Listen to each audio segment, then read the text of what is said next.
Chicken cutlet আর ধনেপাতা salad কখনো একসাথে খেয়ে দেখেছেন? একবার ট্রাই করেই দেখুন না। হ্যালো, আমি নিপা ডায়েরিজে আপনাদের সবাইকে স্বাগত। আমার রেসিপিগুলো যদি আপনাদের ভালো লেগে থাকে তাহলে আমাকে অবশ্যই লাইক, শেয়ার ও সাবস্ক্রাইব করবেন। সাবস্ক্রাইব করে বেল আইকনটা অল করে দেবেন, তাহলে সমস্ত নোটিফিকেশন পেয়ে যাবে। তাহলে শুরু করি, চলুন। প্রথমে একটা ফ্রাইং প্যান বা কড়াই নেবেন, তার মধ্যে 2-3 চামচ মতো ঘি দেবেন এবং 4 থেকে 5 চামচ মতো সুজি দেবেন। তার মধ্যে 2 চামচ মতো ময়দা দেবেন। তারপরে সেটাকে খুব ভালোভাবে ভেজে নেবেন।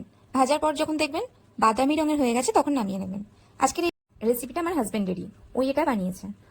প্রথমে একটা বোল নেবেন, তার মধ্যে বোনলেস চিকেন মিক্সিতে পেস্ট করে রাখবেন।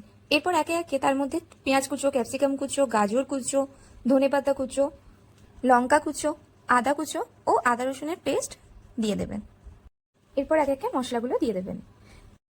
গোলমরিচ গুঁড়ো, গরম মশলা, নুন ও যে সুজিটা ভেজে রেখেছিলেন সেটাও এর মধ্যে দিয়ে দেবেন। এরপর চিকেনটাকে খুব ভালোভাবে হাতে করে মাখিয়ে নেবেন। মাখানোর পরে এটাকে শেপ দিতে হবে। আপনারা লম্বাও দিতে পারেন, চ্যাপটা চ্যাপটা করেও দিতে পারেন। আমরা হাতে তালুতে এইভাবে চ্যাপটা করে করে নিয়েছিলাম। এরপরে ডিমের ঘোলে ডুবিয়ে দিয়েছিলাম।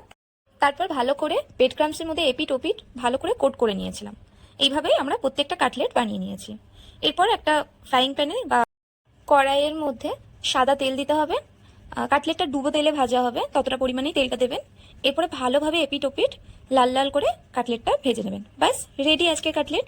কাটলেটটা ধনেপাতা স্যালাডের সাথে খেয়ে দেখবেন, ছোট বড় সকলেই খুব পছন্দ করবে এবং বাড়িতে কোনো অতিথি এলে তারাও খুব পছন্দ করবে। প্রথমে একটা বলে কিছু ধনেপাতা কুচো নেবেন, তার মধ্যে হাফ লেবুর রস দেবেন ও বিট নুন দেবেন। ব্যাস রেডি আজকে ধনেপাতা স্যালাড। দুটো একসাথে কম্বো। আমাকে জানাবেন অবশ্যই কেমন হয়েছে।